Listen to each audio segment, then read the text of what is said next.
أما بعد فأعوذ بالله من الشيطان الرجيم بسم الله الرحمن الرحيم قال الله جل جلاله وعما نواله في شان حبيبه ونبيه مخبرا وآمرا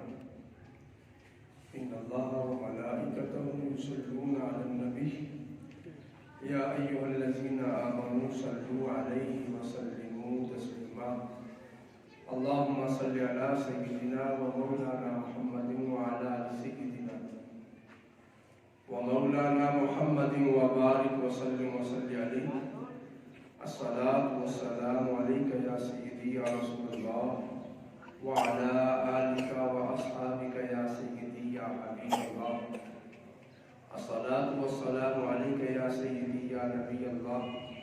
وعلى آلك وأصحابك يا سيدي یا نور اللہ۔ حمد و ثنا و درود و سلام کے بعد سورہ آل عمران آیت نمبر 128 اللہ جل جلالہ وعما نوالہ وعظم شانہ نے ارشاد فرمایا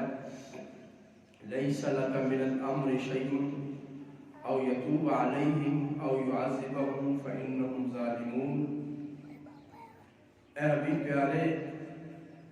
آپ کا اس معاملہ میں کوئی دخل نہیں ہے، یا اللہ ان پر توبہ کو ڈال دے او یعذبہم یا انہیں عذاب دے فإنہم ظالمون، بے شک یہ ظالم ہیں۔ اس آیت کا جو مرکزی مضمون ہے وہ یہی ہے کہ کفار جو رسول اللہ صلی اللہ علیہ وآلہ وسلم کو اذیت و تکلیف دیتے ہیں وہ ظالم ہیں۔ جب وہ ظالم ہو چکے تو اے حبیب پیارے، آپ ان کی طرف ان کے معاملے میں توجہ مت فرمائیں۔ ظالموں کا انجام اللہ پر چھوڑ دیں، اللہ جو چاہے وہ ان کا معاملہ فرمائے، چاہے تو انہیں توفیق توبہ دے دے، چاہے تو انہیں عذاب میں مبتلا کرے، یہ اللہ رب العزت جل جلالہ وعظم نوالہ وعظم شانہ کے سپرد فرما دیں۔ آپ اس معاملہ میں مت پڑیں۔ وہ یوں کہ جب نبی کریم صلی اللہ علیہ وآلہ وسلم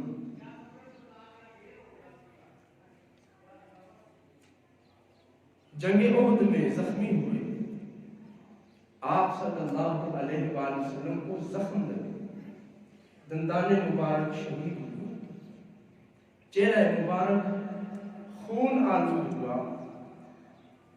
تو اس وقت نبی کریم صلی اللہ علیہ وآلہ وسلم نے یہ جملہ ارشاد فرمایا کہ وہ کون بھلا کیسے کامیاب ہوگی جس قوم نے اپنے نبی کو، رب کی طرف بلانے والے نبی کو زخمی کر دیا۔ تو اس موقع پر یہ آیت نازل ہوئی کہ اے حبیب پیارے، نجات اور توفیق ہدایت و توبہ یہ رب کے ہاتھ میں ہے۔ آپ توفیق توبہ اور ہدایت کے معاملے کو چھوڑ دیں، یہ رب کے اختیار میں، یہ اللہ کی قبضہ قدرت میں ہے۔ ان معاملات میں پڑھنا آپ کی شایان شان نہیں ہے۔ حضرت امام ابن جریر طبری نے صحیح مسلم کی یہ روایت نقل فرمائی کہ احد کے دن قال النبی یوم احد وکسرت رباعیۃ، آپ صلی اللہ علیہ وآلہ وسلم کے سامنے کی یہ چار دانت، جو سامنے دو دانت نظر آ رہے ہوتے ہیں اوپر اور نیچے، انہیں رباعیات کہا جاتا ہے۔ چار دانت، دو اوپر والے دو نیچے والے، ان دانتوں کو رباعی کہتے ہیں۔ جب یہ زخمی ہوئے ٹوٹے، وشجع آپ صلی اللہ علیہ وسلم کو زخم لگا، آپ گھائل ہوئے، فجعل یمسح عن وجهه الدم، حضرت انس رضی اللہ تعالیٰ عنہ نبی پاک کے چہرے مقدس سے خون صاف کرنے لگے، اور حضور علیہ السلام نے فرمایا کیف یفلح قوم خطبوا نبیہم، وہ قوم کیسے نجات پائے گی کہ جنہوں نے نبی کو خون کے ساتھ خضاب لگا دیا، خطبوا نبیہم بالدم، خون کے ساتھ صلح کر دیا، وَهُوَ يَدْعُوهُمْ إِلَىٰ رَبِّهِمْ، اور یہ رب کی طرف داعی ہے، یعنی حضور نے فرمایا کہ انہیں رب کی طرف بلانے والا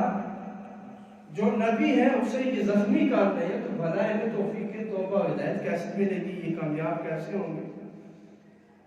تو اللہ رب العزت نے آیت نازل فرمائی لَيْسَ لَكَ مِنَ الْأَمْرِ شَيْءٌ او یتوب علیہم او یعذبہم فإنہم ظالمون، آپ اس معاملہ میں مت پڑے، اللہ چاہے تو انہیں توفیق توبہ دے، چاہے تو انہیں عذاب دے، بے شک یہ ظالم ہیں۔ اسی طرح دیگر روایات امام ابن جریر طبری نے نقل فرمائی ہے دیگر اسانید کے ساتھ کہ نبی کریم علیہ السلام احد کے میدان میں جب زخمی ہوئے تو آپ صلی اللہ علیہ وآلہ وسلم نے جب یہ کلمات کہے، ان میں یہ کلمات بھی تھے کہ وَهُوَ يَدْعُوهُ مِنَ اللَّهِ، یہ نبی اللہ کی طرف بلا رہا، وَهُمْ يَدْعُونَهُ إِلَى الشَّيْطَانِ، اور یہ اسے شیطان کی طرف بلا رہے قوم کو، وَيَدْعُوهُمْ إِلَى الْهُدَىٰ، نبی ہدایت کی طرف بلا رہا ہے، وَيَدْعُونَهُ إِلَى الضَّلَالَةِ، اور کافر گمراہی کی طرف بلا رہے ہیں، وَيَدْعُوهُمْ إِلَى الْجَنَّةِ، نبی جنت کی طرف لے جا رہا ہے، وَيَدْعُونَهُ إِلَى النَّارِ، اور وہ جہنم کے دائی ہیں، فَهَمَّ أَن يَدْعُوا عَلَيْهِمْ فَأَنزَلَ اللَّهُ لَيْسَ لَكَ مِنَ الْأَمْرِ شَيْءٌ أَوْ يَتُوبَ عَلَيْهِمْ أَوْ يُعَذِّبَهُمْ فَإِنَّهُمْ ظَالِمُونَ، فَكَفَّ رَسُولُ اللَّهِ عَنِ الدُّعَاءِ عَلَيْهِمْ۔ تو میدان احد میں یہ ماجرا پیش آیا، اس سے پچھلی آیت میں تھا قُلْ مُوتُوا بِغَیظِکُمْ، کیا ابھی آپ فرمائیے کہ تم اپنے غیظ میں مر جاؤ، جس سے قنوت نازلہ کا حکم ثابت ہوتا ہے کہ کافروں کے خلاف بد دعا کرنا جائز ہے، اور حضور کو حکم دیا گیا کہ آپ ان کے خلاف دعا فرمائیں، اور یہاں پر فرمایا جا رہا ہے لَيْسَ لَكَ مِنَ الْأَمْرِ شَيْءٌ أَوْ يَتُوبَ عَلَيْهِمْ أَوْ يُعَذِّبَهُمْ فَإِنَّهُمْ ظَالِمُونَ، کہ آپ اس معاملہ میں مت پڑے، توبہ عطا دے یا عذاب دے، بے شک یہ ظالم ہے۔ یعنی نبی کریم صلی اللہ علیہ وآلہ وسلم کو ان کے انجام کے بارے میں پڑھنے سے منع فرمایا گیا کہ آپ ان کے انجام کو چھوڑ دیں، وہ رب کا کام ہے، وہ رب کے قبضہ قدرت میں آپ کو جو ہم نے حکم دیا، جس بات کا مکلف بنایا ہے آپ کو کیجیے، آپ کو جو ہم حکم دیتے ہیں آپ کو کیجیے، یعنی آپ ان کے خلاف قنوت نازلہ میں بد دعا فرمائیں، کافروں کے خلاف بد دعا فرمائیں، لیکن جو اگلا معاملہ ہے کرنا ان کا کیا ہے وہ رب کا چھوڑ دیں۔ اس لیے اس آیت میں قطعاً یہ نہیں ہے کہ نبی کریم علیہ السلام کو کافروں کے خلاف بد دعا سے روک دیا گیا، بلکہ حضرت مقسم رضی اللہ تعالیٰ فرماتے ہیں کہ عتبہ بن نبی وقاص نے نبی کریم علیہ السلام کو زخمی کیا تھا، تو حضور علیہ السلام نے یہ دعا فرمائی اللہم لا تحل علیہ الحول حتی یموت کافرا، اے اللہ اس پر سال نہ گزرے، اسے پہلے سے کفر کی موت دے دے۔ تو فرماتے فما حال علیہ الحول حتی مات کافرا، وہ اسی کفر میں سال کے اندر مر گیا۔ تو نبی علیہ السلام کی یہ دعا قبول ہوئی، اور آقا کریم علیہ السلام نے کافروں کے خلاف بددعا فرمایا۔ تو اس آیت سے لیس لک من الامر شیء او یتوب علیہم او یعذبہم فانہم ظالمون، اس سے قنوت میں جو ہم کافروں کے خلاف بددعا کرتے اس کی ممانعت کا کوئی حکم نہیں ہے۔ اگر ممانعت کا حکم ہوتا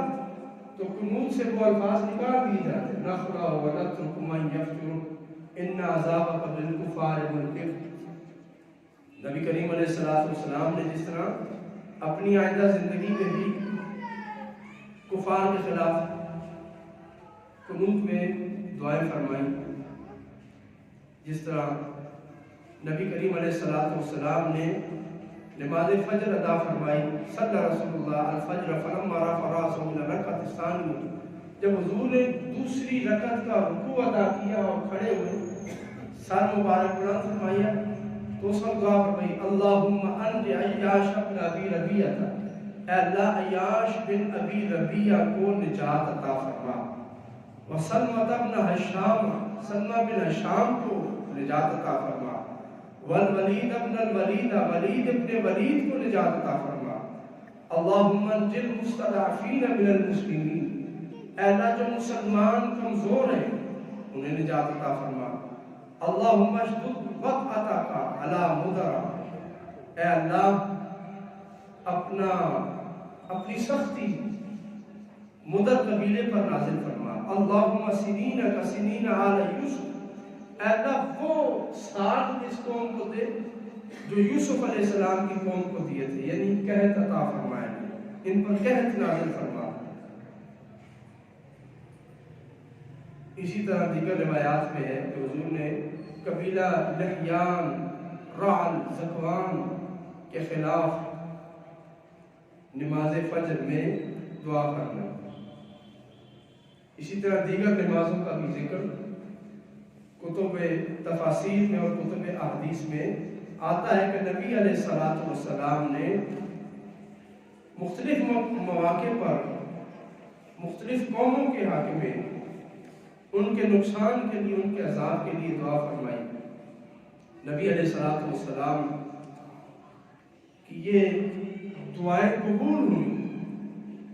صرف اس آیت میں اس بات سے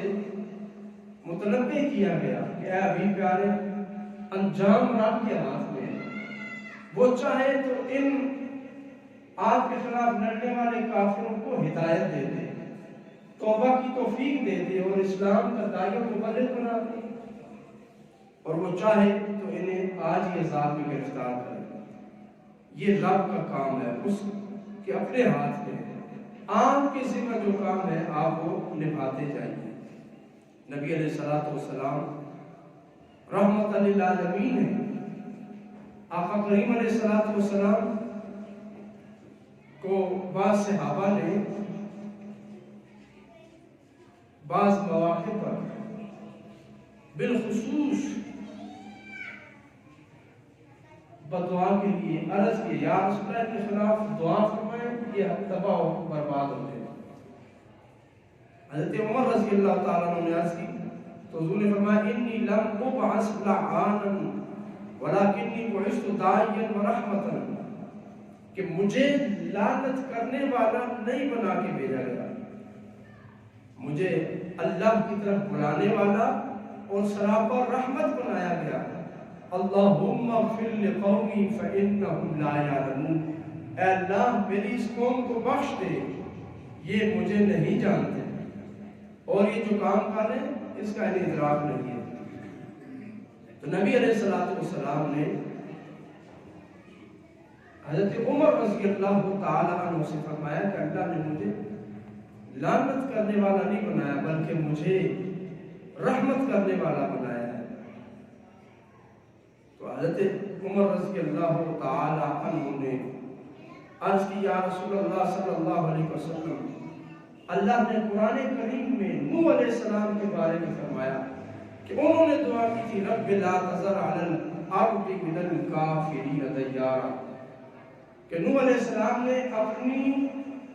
نافرمان امت کے حق میں یہ دعا فرمائی تھی، لا تذر علی الارض زمین پر مت چھوڑ من الکافرین دیارا، کسی کافر کا گھر بھی نہیں بچنا چاہیے. وَلَوْ دَعَوْتَ عَلَيْنَا مِثْلَهَا لَهَلَكْنَا مِنْ عِنْدِ آخِرِنَا. یا رسول اللہ، اگر آپ نوح علیہ السلام کی دعا کو دیکھیں تو انہوں نے دعا کی، دنیا تباہ و برباد ہو گئی، کافروں کا وجود صفحہ ہستی سے مٹ گیا.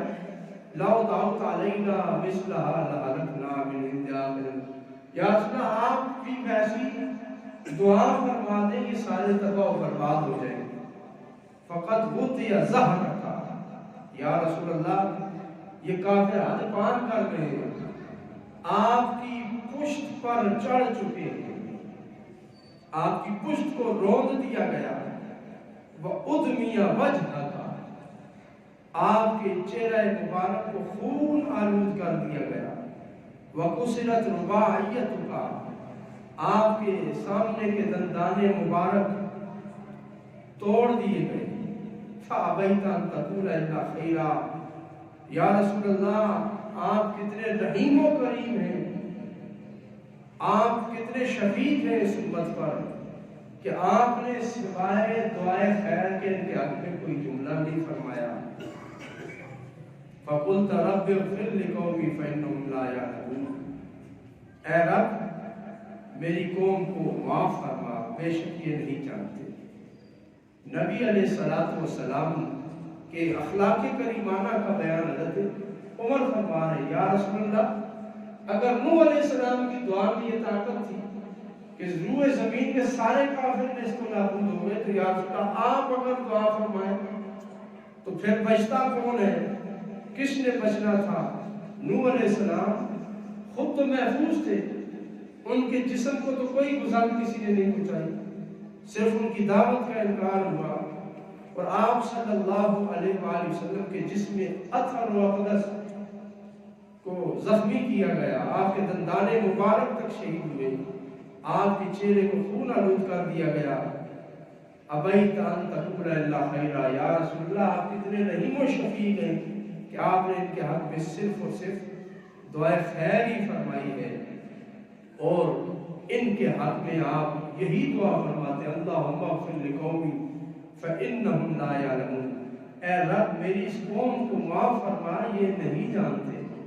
یہ اس کا ادراک نہیں رکھتے کہ یہ کیا کر رہے ہیں. تو اے مالک مولا، ان کی نافرمانیوں کو، ان کی صبح و شام کی اس بدماشی کو معاف فرما، اور ان کی مغفرت فرما کر انہیں توفیق توبہ عطا فرما. تو گویا کہ نبی علیہ السلام نے میدان احد میں ان کے حق میں بددعا نہیں فرمائی جنہوں نے حضور کو زخمی کیا. نبی علیہ السلام کے جسم اطہر کو خون آلود کیا. حضور علیہ السلام نے ان کے خلاف دعا نہیں فرمائی، بلکہ یوں کہا، کیف یفلح قوم. وہ قوم پھر کیسے نجات حاصل کرے گی جو داعی اللہ کو ہی زخمی کر رہی ہے. تو داعی اللہ کو اگر یہ مار دیں گے، ٹھکرا دیں گے، زخمی کر دیں گے، تو پھر ان کے لیے ہدایت کا سامان کون ہوگا؟ جیسا کہ نبی علیہ السلام نے رات کے وقت یہ دعا فرمائی، اللہم ان تہلک ہذہ العصابۃ. اے اللہ، اگر تو نے اس جماعت کو آج ہلاک کر دیا تو پھر تیری عبادت بھی کوئی زمین پر نہیں ہوگی.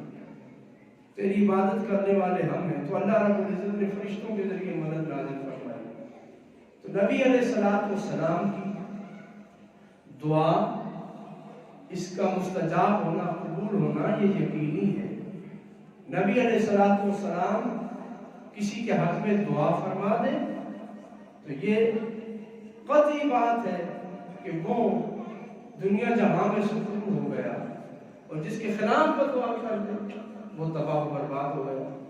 نبی علیہ السلام جس کے حق میں ہاتھ اٹھا دے تو وہ دونوں جہاں کی مرادیں پا گیا. اور نبی علیہ السلام جس سے نظر عنایت پھیر لی تو وہ دنیا میں خائب و خاسر ہو گیا. تو اللہ رب العزت نے فرمایا، لیس لک من الامر شیئن، اے ابھی پیارے جو آپ کو ہم نے حکم دیا آپ وہ کیجئے، لیکن کسے توفیق توبہ دینی ہے، کسے عذاب دینا ہے، آپ اس میں مت پڑے۔ آپ کی شاید نشان یہ نہیں ہے وَمَا أَرْسَلْنَاكَ إِلَّا رَحْمَةً لِلْعَالَمِينَ کہ ہم نے تو آپ کو سراپا رحمت بنا کر بھیجا ہے۔ آپ کا دین قیامت تک چلنا ہے، آپ کی امت نے قیامت تک بڑھنا ہے۔ لَيْسَ لَكَ مِنَ الْأَمْرِ شَيْءٌ، یہ آپ کی شایان شان نہیں ہے کہ آپ ان کے خلاف بدعا کر کے ان سب کو نیست و نابود فرما دیں۔ نبی علیہ السلام یہ حکمت پہلے سے جانتے تھے۔ نبی علیہ السلام جب میدان طائف پہ گئے، وہاں کو زخمی کیا گیا اور فرشتہ آیا، کہنے لگا یا رسول اللہ صلی اللہ علیہ وسلم، اللہ رب العزت سلام فرماتا ہے اور یہ حکم فرماتا ہے اگر آپ حکم دیں تو یہ ہواؤں کا فرشتہ میرے ساتھ ہے، یہ ایسی ہوا چلائے کہ مکہ کی ساری پہاڑیاں اڑ کر ان طائف والوں کے سر پہ آ جائیں اور ان کو زمین پر پٹک دیں، یہ سب تباہ و برباد ہو جائے۔ تو یہاں پر تو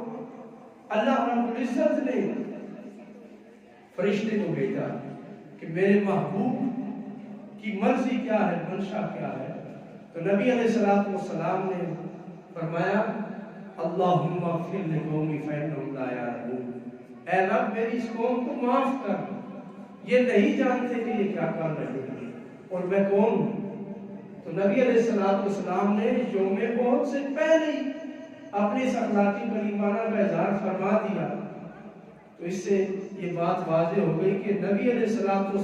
امت کے حق میں ہمیشہ رحیم و کریم تھے اور آپ نے اپنی ذات کے لیے کبھی بدلہ نہیں لیا۔ ہاں جہاں پر بات ناموس رسالت کی آئی، بحثیت نبی آپ کی توہین کی بات آئی تو رسول اللہ صلی اللہ علیہ وآلہ وسلم نے پھر انتقام سے ہاتھ بھی نہیں کھینچے۔ الغرض حضور علیہ السلام کسی کو معاف فرما دیں اپنے اخلاق کریمانہ سے تو یہ آپ کی مصلحت ہے اور رب کی حکمت ہے، اور کسی کافر اور گستاخ کا سر قلم کر دے اور موہین سے انتقام لے لے تو یہ عین شریعت ہے۔ کسی گستاخ کو حضور نے معاف کیا، یہ آپ کا اختیار تھا اور آپ کے دائرہ اختیار میں تھا، اور کسی کو قتل کیا، کسی کی گردن اڑائی تو آپ صلی اللہ علیہ وآلہ وسلم نے ہمارے حق میں شریعت قائم فرمائی کہ ہم نے کیا کرنا ہے۔ جیسے حضرت فاروق اعظم رضی اللہ تعالیٰ عنہ نے اس منافق کا سر اڑا دیا تو حضور نے حضرت عمر پر کوئی قدغن نہیں لگائی، کوئی حد جاری نہیں فرمائی، بلکہ حضور نے اس پر اپنی رضا کا اظہار فرمایا۔ تو یہی بات اللہ رب العزت فرما رہے ہیں او یتوب علیہم او یعذبہم فإنہم ظالمون، یہ ظالم ہیں، ان میں سے کس کو توبہ دینی ہے کس کو عذاب دینا ہے یہ ہم پر چھوڑ دیجیے۔ جیسا کہ حضور علیہ السلام نے جن کے حق میں بدعائیں فرمائیں ان میں سے بہت سے ایسے ہوئے جن کو اللہ نے توفیق توبہ دے دی، وہ مسلمان ہو گئے اور اسلام کی خاطر اپنی جان پھر اللہ رب العزت کی بارگاہ میں پیش کر دی، وہ اسلام کے نامبردار بن گئے۔ خود حضرت فاروق اعظم رضی اللہ تعالیٰ اسلام کے کس قدر دشمن تھے اور حضور علیہ السلام کے خلاف کس قدر آپ نے جرأت کا اظہار کیا کہ تلوار لے کر اکیلے میدان میں آ گئے کہ آج میں پیغمبر اسلام کا خاتمہ کروں گا۔ اس وقت کیا حالت تھی، اور جب مسلمان ہوئے تو پھر نبی علیہ السلام نے فرمایا حق عمر کی زبان پہ بولتا ہے، یہ وہی عمر ہے جس کے ہاتھ میں تلوار تھی، آج حق کا وہ علمبردار ہے، حضور کا جانشین بن گیا ہے۔ تو اللہ رب العزت فرماتا ہے او یتوب علیہم، اللہ جانتا ہے کسے توبہ کی توفیق دینی ہے، او یعذبہم، وہ جانتا ہے کسے عذاب دینا ہے۔ بعض کو ہم توبہ کی توفیق دے کر آپ کے لشکر میں شامل کریں گے اور بعض کو ہم گرفتار عذاب کریں گے اور عبرت کا نشان بنا دیں گے، جن کے دلوں میں کچھ آپ کے حق میں محبت اور الفت ہوگی، جن کو آپ کے ساتھ تعلق ہوگا، انہیں ہم توبہ کی توفیق دیں گے۔ حضرت ابو سفیان رضی اللہ تعالیٰ عنہ اسلام قبول کرنے سے پہلے مسلمانوں کے خلاف کئی جنگوں میں شریک ہوئے، لیکن نبی علیہ السلام نے جب دعوت اسلام کا اظہار فرمایا تھا مکہ میں، اس وقت کفار مکہ حضور کو تکلیف دیتے، اذیت دیتے، مخالفت کرتے،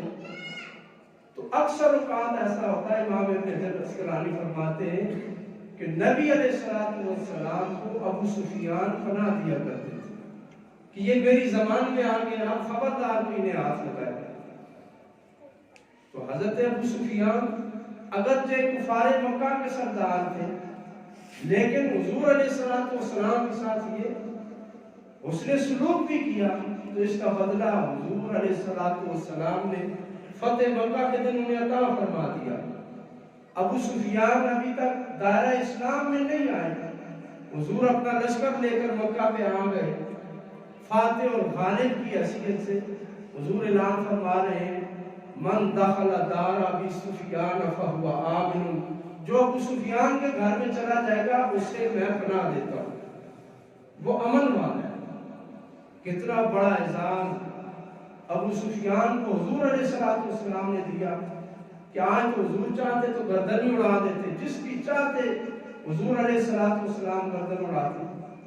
لیکن یہ اعزاز دے دیا کہ ابو سفیان کا گھر امن کا گہوارہ ہے، جس نے آج پناہ لینی ہے ابو سفیان کے گھر چلا ہے، کہ وہی ابو سفیان مسلمان ہوا۔ اور دیگر اسی طرح کے لوگ جو اسلام کی مخالفت کرتے تھے وہ مسلمان ہوئے، تو اللہ رب العزت فرماتا ہے او یتوب علیہم، اللہ جانتا ہے کہ کسے توبہ کی توفیق دینی ہے، یہ اس پر چھوڑ دو، او یعذبہم، جسے عذاب دینا ہے وہ اللہ جانتا ہے، وہ دے گا عذاب۔ فَإِنَّهُمْ ظَالِمُونَ، ظلم تو انہوں نے کر دیا بہرحال،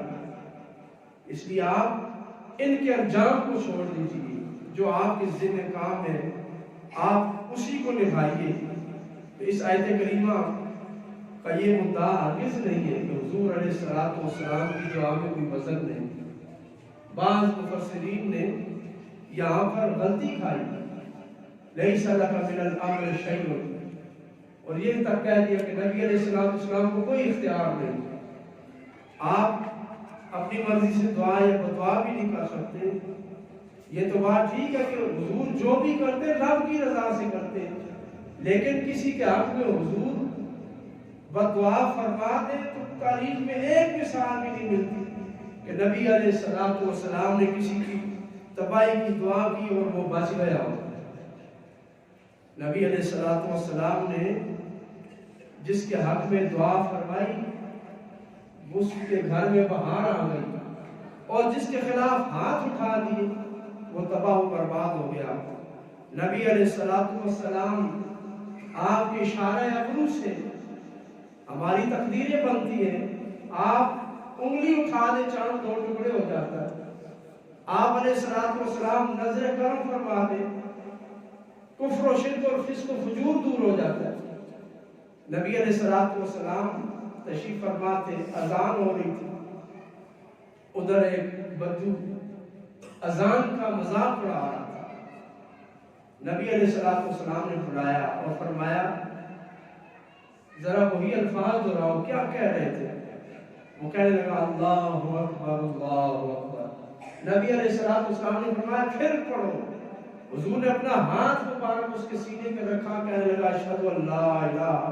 الا اللہ و اشہد ان محمد رسول اللہ، کلمہ پڑھ کر مسلمان ہو گیا۔ حضور اپنی نظر کرم فرما دے تو کفر ختم ہوتا ہے، ایمان کی دولت نصیب ہوتی ہے۔ نبی علیہ السلام کے اختیار یہ ہے وَلَسَوْفَ يُؤْتِيكَ رَبُّكَ فَتَرْضَىٰ، اے حبیب پیارے آپ کا رب آپ کو اتنا دے گا فترضیٰ، آپ راضی ہو جائیں گے۔ آپ کا جو دشمن ہے ان نشان کا وہ بے نام و نشان ہوگا، اور یہ اللہ کا وعدہ ہے، اور اللہ کا وعدہ سچا ہوتا ہے۔ اللہ رب العزت اپنے محبوب کی خاطر قبلے کا رخ بدل دیتا ہے۔ قبلہ رخ ہونا یہ تو عبادت ہے رب کی مرضی سے،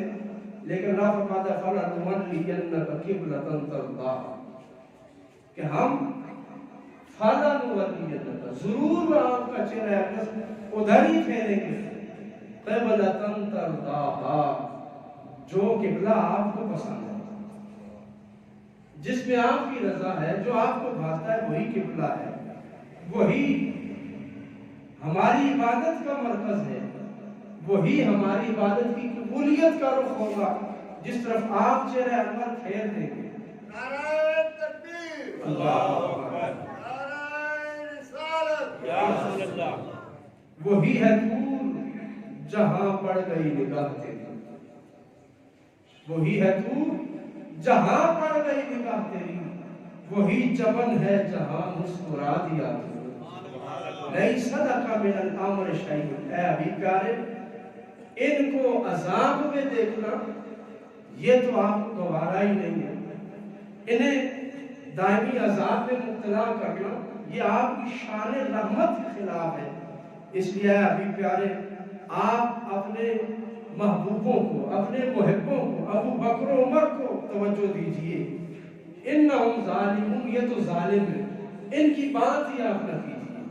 ان کی طرف آپ رخ ہی نہ فرمائیں۔ آپ نظر رحمت رکھیں تو سلمان و جوزر کے لیے رکھیں،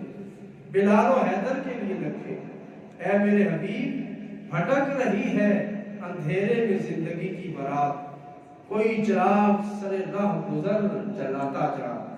گزر چمن سے مثال نسیم صبح بہار، گلوں کو چھیڑ کے کانٹوں کو گدگداتا جا، چمن کے پھول اور دلوں کے کول کھلاتا جا۔ اے حبیب، ہم نے آپ کو رحمت بنا کر بھیجا ہے، آپ اپنے چاہنے والوں کی طرف رخ رکھیں۔ انہم ظالمون، یہ تو ظالم ہے، آپ کو ان سے کوئی سروکار نہیں۔ لیس لک من الامر شیء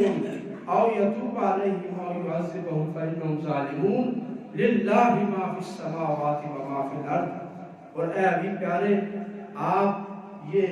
لوگوں کو بتا دیں کہ اللہ ہی کا ہے جو کچھ آسمانوں میں ہے، وما فی الارض، اور جو کچھ زمین میں ہے، یہ سب اللہ کا ہے۔ یغفر لمن یشاء، بخش دیتا ہے جسے چاہتا ہے، ویعذب من یشاء، اور عذاب دیتا ہے، سزا دیتا ہے جسے چاہتا ہے۔ واللہ غفور رحیم، اور اللہ بخشنے والا، رحم فرمانے والا ہے۔ اسی کے دست قدرت میں سب کچھ ہے، جو کچھ زمینوں میں ہے یا آسمانوں میں ہے۔ اے حبیب پیارے، اپنے غلاموں کو یہ سبق دے دیں، للہ، اللہ ہی کے لیے ہے، ما فی السماوات، جو آسمانوں میں ہے، وما فی الارض، اور جو زمینوں میں ہے۔ جو زمین میں ہے وہ اللہ کے اختیار میں ہے، وہ کسی اور کا نہیں ہے۔ اے حبیب پیارے، ہم نے آپ کو جو حکم دیا آپ اس پر رہیں۔ رب کی زمین ہے، رب کی دھرتی ہے، تو نظام بھی رب کا قائم کرے۔ آپ کا کام ہے اس نظام کے لیے کوشش کرنا، محنت کرنا۔ انہم ظالمون، وہ ظالم ہیں، ان کو آپ چھوڑ دیجئے، ان سے انجام، ان کا انجام ہمارے ذمہ ہے، ان سے انتقام لینا یہ ہم پہ چھوڑ دیں۔ ہم منتقم ہیں، انتقام لینے والے ہیں، جس سے ہم انتقام لینا چاہتے ہیں اس سے پھر خوب انتقام لیتے ہیں اور دنیا کے لیے عبرت کا نشان بنا دیتے ہیں۔ لیس لک من الامر شیء او یتوب علیہم او یعذبہم فانہم ظالمون، یہ ظالم ہیں، آپ ان کے خلاف دعا فرمائیں، ان کی ہدایت کی دعا فرمائیں، کافروں سے اپنا تعلق توڑیں، اپنا تعلق رب سے جوڑیں، پھر نتائج جو ہے وہ رب کے ذمہ آپ چھوڑ دیں۔ نتائج جانیں اور اللہ جانے۔ آپ کا کام ہے محنت کرنا، تبلیغ کرنا، دعوت دینا، باقی کام اللہ کا ہے، ان کو انجام تک پہنچانا رب کے ذمہ ہے۔ اس کے ساتھ ہی فرما دی، یا ایھا الذین آمنوا لا تأکلوا الربا اضعافا مضاعفا، اے ایمان والو، اپنے محبوب سے خطاب کرتے ہوئے اب خطاب کرو محبوب کے غلاموں کی طرف کی اور فرمایا یا ایھا الذین آمنو، اے مجھے ماننے والوں، اے ایمان والوں، اے جو مجھے مان چکے ہو، لا تاکلوا الربا، اب ایک اور بات مانو کہ سود چھوڑ دو، لا تاکلوا الربا، سود مت کھایا کرو، اضعافا مضاعفا، ڈبل کر کے، دگنا چگنا کر کے، یعنی مطلقاً سود چھوڑ دو، جو اصل رقم ہے اسی تک محدود رہو، سود کو بالکل چھوڑ دو، جب تم نے مجھے مانگا ہے تو میرے ہو جاؤ، واتقوا اللہ، اور ڈرو اللہ سے، لعلکم تفلحون، تاکہ تم کامیاب ہو جاؤ، واتقوا النار التی اعدت للکافرین، اور بچو اس آگ سے جو کافروں کے لیے تیار کی گئی ہے، یہ آگ میں نے تمہارے لیے نہیں بنائی، یہ تو کافروں کے لیے ہے، اور تم سود کھا کر اپنے آپ کو اس آگ کی طرف لے جا رہے ہو، واتقوا النار التی اعدت للکافرین، یہ ٹھکانہ جہنم تو ہم نے کافروں کے لیے بنایا، تم کیوں سود کھا کر اپنے آپ کو وہاں لے کر جانا چاہتے ہو، وَأَطِیعُوا اللَّهَ وَالرَّسُولَ، اطاعت کرو اللہ کی اور رسول کی، لعلکم ترحمون، تاکہ تم پر رحم کیا جائے، اللہ اور اس کے رسول کی اطاعت کرو، جو بھی ہو تم اللہ اور اس کے رسول کی اطاعت کرو، اسی وجہ سے تم پر رحم ہوگا، اللہ اور اس کے رسول کی اطاعت میں آ جاؤ، سود کو چھوڑ دو، کتنے پیارے انداز میں سود کی نفی کی جا رہی ہے، یہود و نصارہ کے ساتھ نفرت کا اظہار فرمانے کا حکم دیا، اور ساتھ فرمایا سود بھی چھوڑو، جو یہودیوں والے کام ہیں ان سے بھی الگ ہو جاؤ، جو گمراہوں کے کام ہیں ان سے بھی الگ ہو جاؤ، محض یہ نہیں کہ یہود و نصارہ اور کافروں سے تم دور رہو اور کام پھر کافروں والے کرتے رہو، وہ کافر اسی لیے تو کافر ہوئے، قابل نفرت ہوئے کہ ان کے کام اچھے نہیں تھے، سود کھاتے تھے، حق مارتے تھے، اے اہل ایمان تم اس سود کو چھوڑو، اللہ سے ڈرو اور اس آگ سے بچو جو خالص کافروں کے لیے ہے، کہیں یہ نہ ہو کہ تم نادانی میں اس آگ میں چلے جاؤ، اس لیے سود سے اپنے آپ کو بچا لو، مالک کائنات ہمیں سود جیسی مہلک بیماری سے بچنے کی توفیق عطا فرمائے، وآخر دعوانا ان الحمد للہ۔